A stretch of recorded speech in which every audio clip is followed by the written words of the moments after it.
Hoy estamos en la localidad de Rafaela, en un tambo, y vamos un poquito a darle continuidad también a lo que nos contaba Silvia previamente respecto de la implantación, para pasar ahora a entender un poquito más sobre el manejo y cómo lograr optimizar la producción y la persistencia de nuestras alfalfas.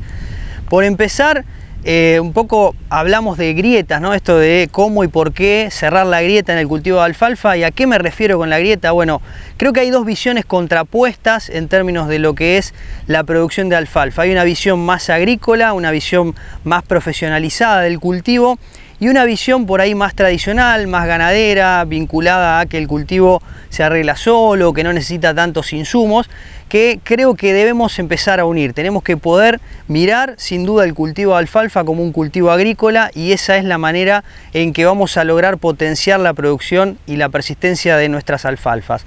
Empezar también contándoles brevemente, cuando uno piensa en el cultivo de alfalfa, la importancia que tiene en la Argentina.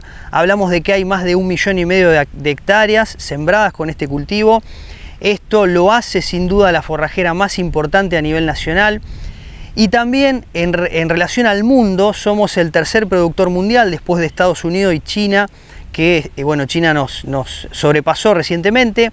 Pero somos el primer productor de alfalfas en pastoreo del mundo, es decir, el único lugar en el mundo donde se usan tantas alfalfas en pastoreo es en Argentina. Otro dato interesante de color, y creo que tendría que llamarnos a la reflexión, es la última encuesta sectorial del INTA de lechería, que es lo que nos dice que hay un 50% de la superficie de los tambos ocupadas con pasturas perennes como esta, mayormente como la alfalfa. Es decir, ese 50% de la superficie la tenemos ocupada con este cultivo. Ahora bien, lo interesante es reflexionar sobre lo siguiente. Si ustedes tuvieran el 50% del campo ocupado con soja o con maíz, como tenemos por acá atrás, sabrían perfectamente bien cuánto rindió esa soja o cuánto rindió en maíz. De hecho, es una de las preguntas que más van a tener relevancia al momento de discutir cualquier planteo técnico. ¿Cuánto me rindió la soja? ¿Cuánto me rindió el maíz? ¿Cuánto me rindió el trigo? Si yo hiciera la misma pregunta para una alfalfa, ¿cuántos de nosotros podríamos responder cuánto rinden las alfalfas en nuestro campo? La enorme mayoría no tendríamos una buena respuesta, y quizás nos quedáramos con números viejos, con números que nos enseñaron en la facu o que escuchamos en una charla, que nos dijo un asesor, 10 toneladas de materia seca por hectárea y por año. Bueno, un poco la invitación de esta charla, y por ahí se hizo larga la intro, pero la invitación de esta charla, de esta jornada, tiene que ver con cómo hacemos para romper ese paradigma de las 10 toneladas. ¿Cómo hacemos para sacarnos de la cabeza esa idea de la alfalfa rinde 10 toneladas? Y creo que hay que empezar por las bases. Como decía Silvia anteriormente, habló muy bien de toda la parte de implantación. Tenemos que arrancar con un cultivo bien implantado. De nada me sirve querer solucionar un problema posteriormente si ya arranqué mal desde el inicio. Entonces, poder tener un alfalfar persistente y productivo depende en gran medida de cómo arrancó. Tenemos que partir de una buena base, un buen cultivar, buena genética, haber calibrado la sembradora y todo lo que nos contaba Silvia anteriormente. De ahí para adelante, ¿qué pasa? ¿Cómo hacemos para optimizar la producción? Bueno, hay 3 o 4 cosas claves que tienen que ver con cómo romper esta barrera productiva. Por empezar, siempre digo, hay que arrancar por las bases. Las bases es, como les decía, conocer cuánto producen, y lo otro es conocer cómo está el suelo. Pensemos que la planta necesita un sustrato, un suelo.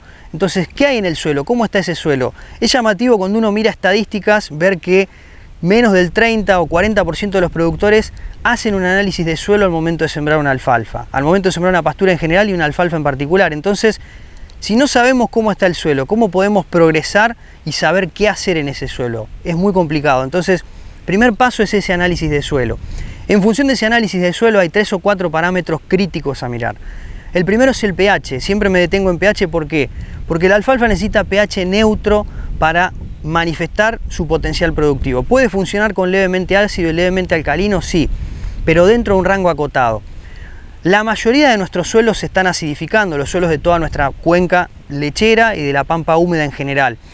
Entonces, paradójicamente, la alfalfa es un cultivo que extrae mucho calcio del suelo. Al extraer calcio, acidifica. Tenemos que buscar reponerlo. Entonces, pH es el primer punto.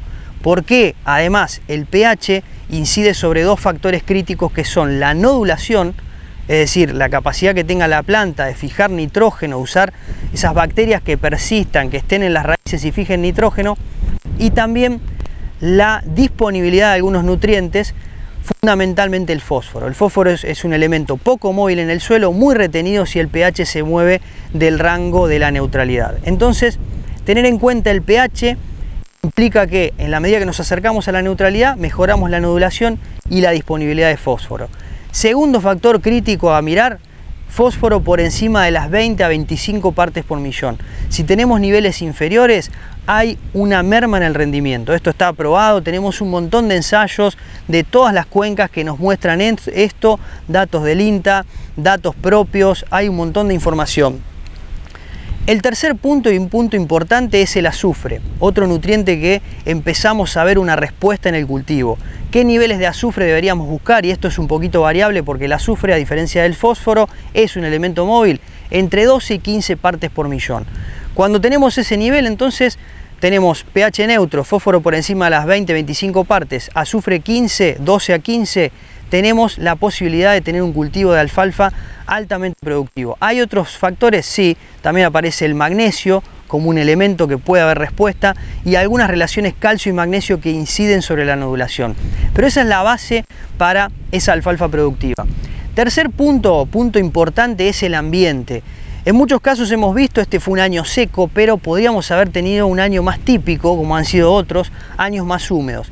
El ambiente también define que algunas alfalfas tengan más potencial productivo que otras en función de ese ambiente. En muchos casos podemos tener que consociar alfalfas con otras especies, por ejemplo gramíneas. ¿Por qué? Porque tenemos una napa más alta y más riesgo de anegamiento, podemos perder plantas. La gramínea acompañando la alfalfa puede ser una vía interesante para mejorar la infiltración, para mejorar la estructura del suelo y mejorar otras propiedades físicas. Entonces esto puede ser una alternativa. Siempre pensemos, igual que hace la agricultura por ambientes, también las pasturas por ambientes es una alternativa importante que nos aporta persistencia y producción. Y el último punto o punto importante a tener en cuenta es la parte física del suelo. En muchos casos nos concentramos en la parte química y nos olvidamos de la parte física. No olvidemos que muchos de estos suelos, hoy estamos en un tambo que hace parte de su plataforma forrajera, la tiene bajo corte, acá hacen corte y preoreo y también pastoreo. Después en la próxima charla van a hablar de toda la parte de corte. Pero ¿por qué es importante esto?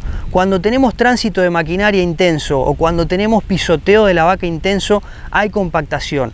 La alfalfa, lamentablemente, para expresar su potencial productivo, tiene que poder expandir sus raíces, tiene que poder tomar agua de un balde amplio. Si tiene una compactación subsuperficial muy grande, el balde se acorta y esa ventaja comparativa con otras especies, que es su tolerancia a la sequía, se ve comprometida. Entonces, pensar en dos alternativas. Una es la alternativa mecánica, puede ser un subsolado previo a la siembra o algún tipo de labranza vertical que rompa esa compactación subsuperficial. Y por otro lado puede ser estas otras estrategias biológicas, tanto sea con el agregado de gramíneas como también con el agregado de algunos cultivos de cobertura o cultivos de servicio, como le llaman, que incluso hay muchos que pueden ser pastoreados, que rompan esa estructura que se forma y esa compactación. Por ejemplo, los nabos tienen esa estructura, una raíz bien pivotante, o achicorias también, que ayudan a romper un poco esa compactación. Entonces, bueno, estas han sido algunas de las claves que permiten optimizar todo lo que es la producción y la persistencia de nuestras alfalfas. Para ir cerrando, lo que quisiera invitarlos es entonces a explicarles el por qué es importante cerrar esta grieta, por qué es importante romper paradigmas, porque la única manera de que nuestros tambos y nuestra ganadería sea sustentable es que podamos tener cada vez más producción de pasto. El pasto bien manejado y bien consumido es nuestro recurso más barato y es el recurso que le va a dar resiliencia y sustentabilidad a nuestros sistemas. Entonces, apuntar a esto nos va a permitir ser cada día más productivos, tener tambos sustentables y tambos rentables que persistan en el tiempo.